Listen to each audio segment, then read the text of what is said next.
안녕하세요. 김태훈의 현명한 투자자 방송 시작하겠습니다. 오늘은 국산무기 테마주하고 이 전쟁공포 관련주에 대해서 좀 설명을 드리겠습니다.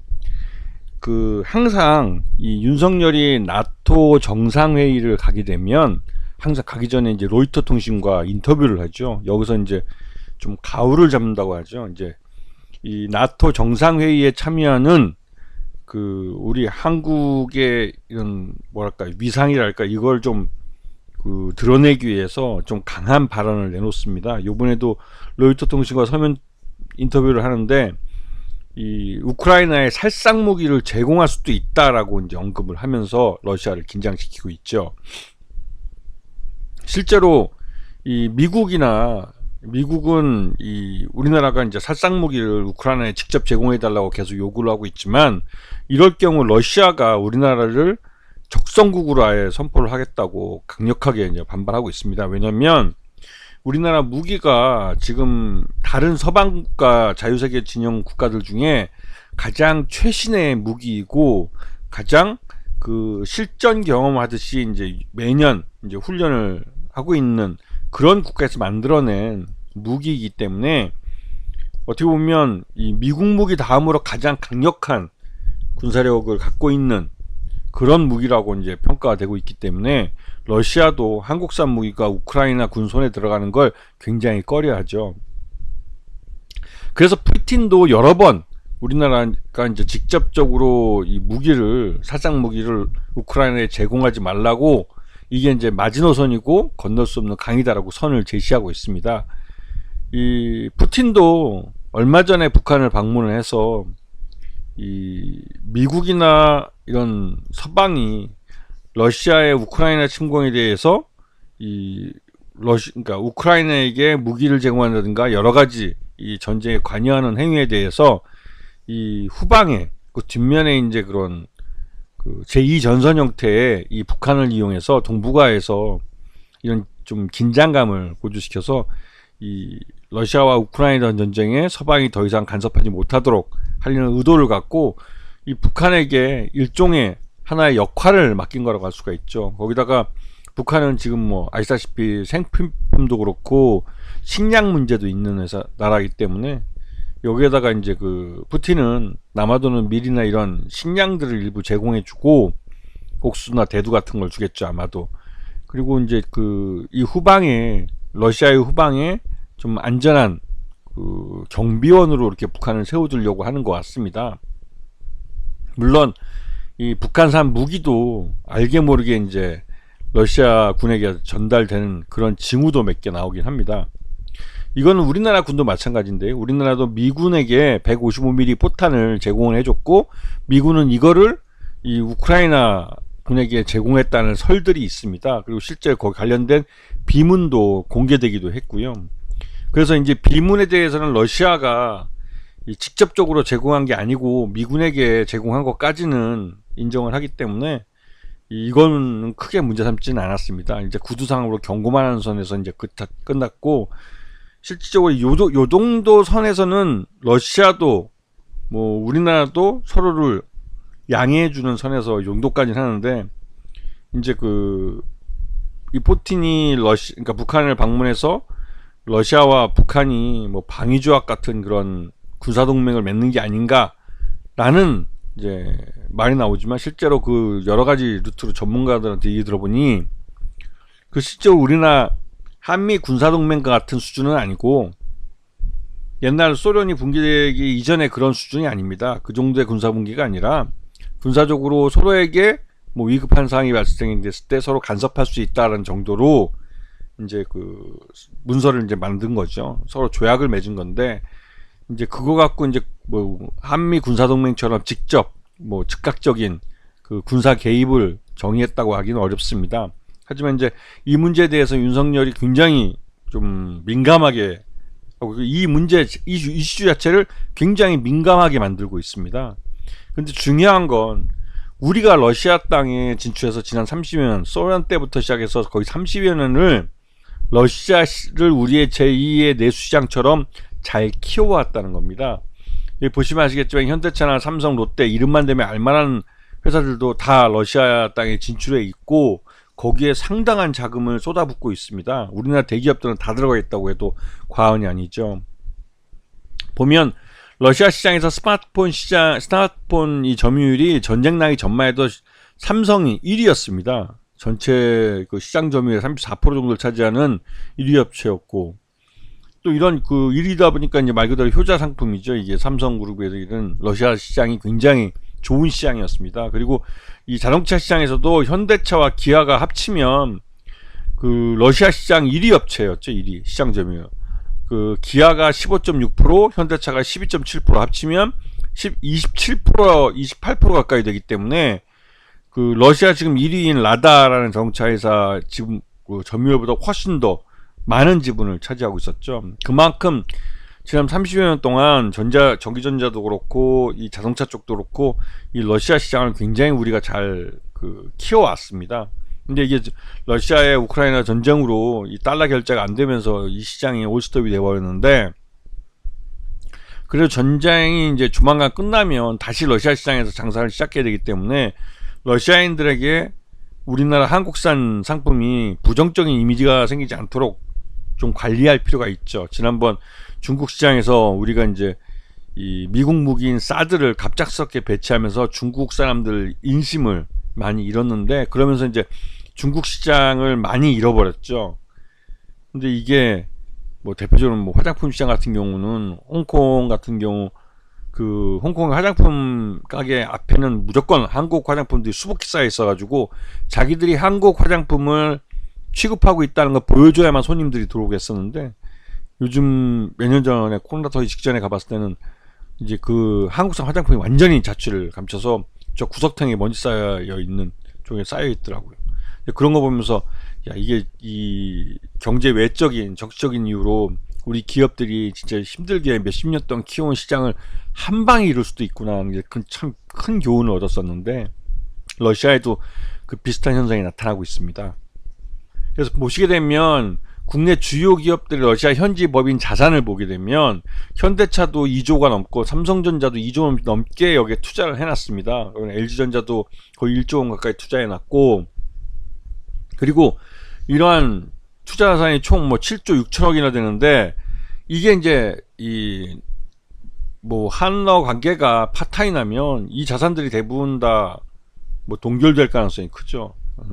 뭐 이게 이제 우리가 러시아의 해외 자산들을 뺏어서 우크라이나 재건 자금을 사용하듯이 러시아도 서방 기업들의 이 러시아 내 자산을 압류해서 러시아의 전쟁 복구 자금으로 사용할 수 있습니다. 그렇기 때문에 우리가 이 자산들을 빼앗기지 않으려면 어느 정도 러시아에 대해서 좀 관리를 해줄 필요가 있는 것이죠.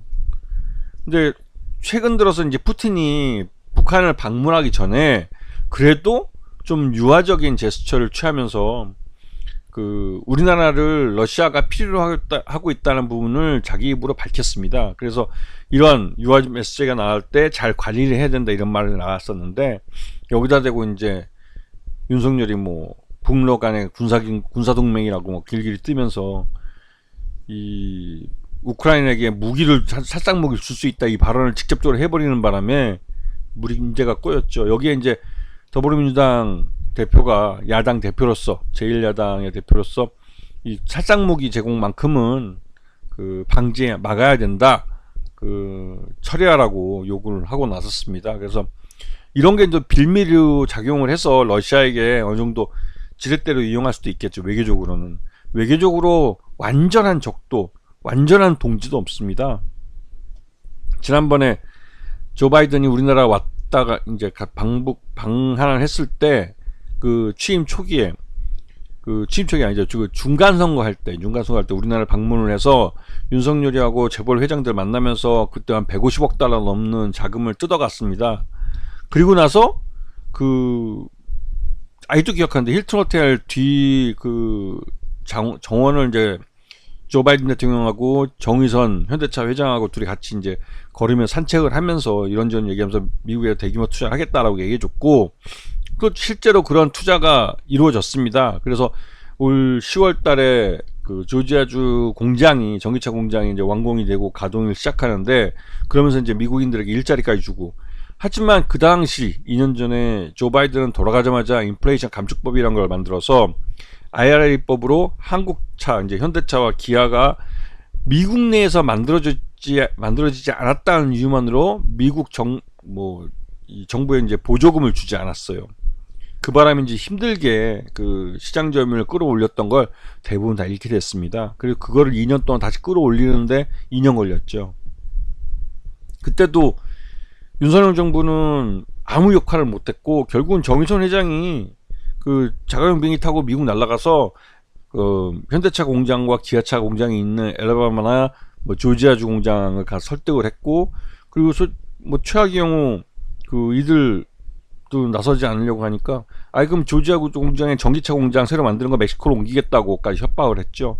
그래서 결국은 그 두 개 주의 국회의원들도 그렇고 의회의 정치 지도자들이 움직여서 미국인들을 고용하고 미국인들에게 일자리 주는 기업에게는 예외를 줘야 된다고 얘기를 해서 결국은 이 리스 차량에 대해서는 예외를 인정받았습니다. 그렇듯이 이 기업들이 나서 직접 문제를 해결했지 윤석열 정부는 아무것도 못했어요. 무능하기 짝이 없었습니다. 그런데 이 얘기를 왜 드리냐면 이 국산무기 관련주와 전쟁공포 관련주는 시장에서 다릅니다. 물론 오늘은 같은 방향으로 움직이긴 했지만 이 국산무기 관련주라는 것은 실질적으로 K2 이제 저 흑표전차나 K9 자주포 같은 그 국산 무기를 개발을 해서 수출을 하는 그런 완성품 무기를 수출을 하는 그런 기업들이고, 이 전쟁공포 관련주는 시장 내에서 막연하게 남북 간의 긴장 관계가 고조되거나 남북 간의 어떤 이런 한반도 지정학적 리스크가 고조됐을 때 개인 투자자들이 묻지마로 매수해서 급등이 나오는 종목들이에요. 그래서 이 두 개의 테마주는 그 한반도 지정학적 리스크나 이런 부분을 아니면 이 러시아와 우크라이나 전쟁 같은 이런 전쟁과 관련된 면에서는 비슷할 수 있어도 그 본질로 들어가서는 완전히 다른 겁니다. 국산무기 관련주들은 실제로 국산무기 개발을 했고 그 무기를 대규모로 수출해서 기업 실적에 도움이 돼요. 하지만 전쟁공포 관련주들은 대부분 다 중소기업들이고 이 업체들은 그 국군의 무기를 납품하면서 거기서 수익을 얻는 업체들입니다. 즉 우리나라 정부, 윤석열 정부의 정부 예산 내에서 움직이는 거죠. 지난해에도 한번 발표를 드렸지만, 방송을 드렸지만, 이 국산무기나 전쟁공포 관련주나 모두 다 우리나라 정부를 상대로 기본적으로 내수지 않고 국군을 대상으로 해서 방위산업체로서 이제 역할을 해주는, 이게 기본이고, 거기서 더 나아가서 국산무기 관련주들은 해외 수출까지 하는 업체들이죠. 그리고 실제로 수출을 더 많이 해서 이 기업의 실적에 좀 기여를 하고 있는 것이고, 전쟁공포 관련주는 어디까지나 우리 정부가 예산을 마련해서 국군의 국방비로서 지출하는 내역 내에서 이 수익을 낼 수 있는 기업입니다. 그래서 본질적으로 수익의 크기가 다른 거죠. 이 둘 간의 차이를 아셔야 됩니다. 그래서 시장에 나올 때 그 뉴스에 따라서 이 종목, 이 국산무기 관련주와 전쟁공포 관련주가 이 대응한 거기에 나타나는 주가의 이 변동성이 달라지는 것이죠. 아시겠죠? 그리고 오늘 같은 경우 이 윤석열의 이런 발언, 이게 우크라이나에게 살상무기를 제공해 줄 수 있다라는 로이터 통신과의 서면 인터뷰 내용이 알려지면서 장 막판에 주가가 흘러내려 버렸습니다. 지금 우리도 9월 달에 미국에서 금리 인하를 할 것이다라는 얘기 나오면서 우리나라는 그거보다 먼저 한국은행이 공격적으로 금리 인하를 할 수 있다라는 말 때문에 우리나라 시장도 많이 올라온 상태였는데, 이런 뉴스가 나오면서 장 막판에 급락이 나와버렸죠. 그렇기 때문에 이 한반도 지정학적 리스크는 우리 증시에서는 아주 상극입니다. 그래서 이제 한반도가 평화로울 때는 우리 지수가 3,000포인트가 넘어가고 사상 최고치를 찍지만, 한반도 지정학적 리스크가 부각되고 남북 간의 긴장이 고조되면 주가 지수는 계속 발목을 잡을 수밖에 없어요. 왜냐면 내수도 나빠지고 또 해외 수출도, 해외 바이어들도 한국에다가 물건을 맡기려고 그러니까 수주를 주려고 하지 않습니다. 이제 그런 면 때문에 한반도의 평화를 유지시키는 게 그 어느 것보다도 우리 투자자들에게는 더 중요한 것이죠. 그게 우리 국익에도 맞는 것이고. 근데 지금 상황은 이 한반도 남북관계나 이런 한반도 지정학적 리스크마저도 정치적 이해득실을 갖고 이용하고 있는 것으로 보여서 참 문제가 많다는 생각이 듭니다. 뭐 참고적으로 오늘 윤석열이 마누라랑 같이 이제 미국으로 뭐 하와이 놀러 간다는 것도 하와이라는 말에 사람들이 또 응? 세금 낭비하러 간다고 할까봐 그걸 또 호놀룰루라고 얘기를 했더라고요. 그리고 어쨌든 이제 나토 정상회의를 가는데 여기에 대해서 이제 그 이런 나라를 비웠을 때 아까 이제 의정 갈등에 관련해서 수련이들에 대해서 뭐 징계를 하려고 했던 행정 처분을 하려고 했던 걸 완전 뭐 처리하겠다라는 게 이제 갑자기 뉴스로 나왔죠. 윤석열이 우리나라에 없어야만 그래도 뭐 조금이라도 정상화 되려고 하는 노력이 나오는 것 같습니다. 왜냐면 관료들은 알고 있거든요. 관료들은 어떻게 정부를 운영해야 그래도 이 정부가 제대로 정상적으로 굴러갈 수 있다는 걸 알기 때문에 윤석열이 없을 때 그래도 관료들이 제 목소리를 좀 내려고 하는 것 같기도 합니다. 지금 이것도 지금 서면 인터뷰도 이제 윤석열이 이제 미국으로 가기 전에 이제 로이터하고 서면 인터뷰를 한 거라는데 이런 게 자꾸 나오면 또 그 나토 정상회의라는 자리에서 괜히 객기 부리고 술 한잔 먹고 또 헛소리를 해버려서 진짜 살상무기를 우크라이나에 주는 상황이 발생하면 러시아에 있는 우리 기업들의 자산은 완전 동결되어 버릴 수도 있습니다. 그렇게 되면 우리 기업들은 굉장히 큰 타격을 받게 되는 것이죠. 그런 바보짓을 지금 할 수도 있기 때문에 지금 시장이 굉장히 좀 두려워하고 좀 부담을 갖고 있는 그런 상황이라고 볼 수 있습니다. 그래서 이건 시장 전체에 대한 그런 면이기도 하고 또 다른 한편으로 이 국산 무기 수출이나 이런 그 전쟁 공포 관련주들은 그래도 그나마 시장과 다르게 또 이런 호재성 어떻게 보면 일종의 도피처가 돼서 개인 투자자들의 묻지마 매수로 좀 반등이 나올 경우가 있지요. 이런 면들을 잘 보시면서 시장을 대응할 필요가 있습니다. 아시겠죠? 자, 오늘 방송 여기서 마치겠습니다. 감사합니다.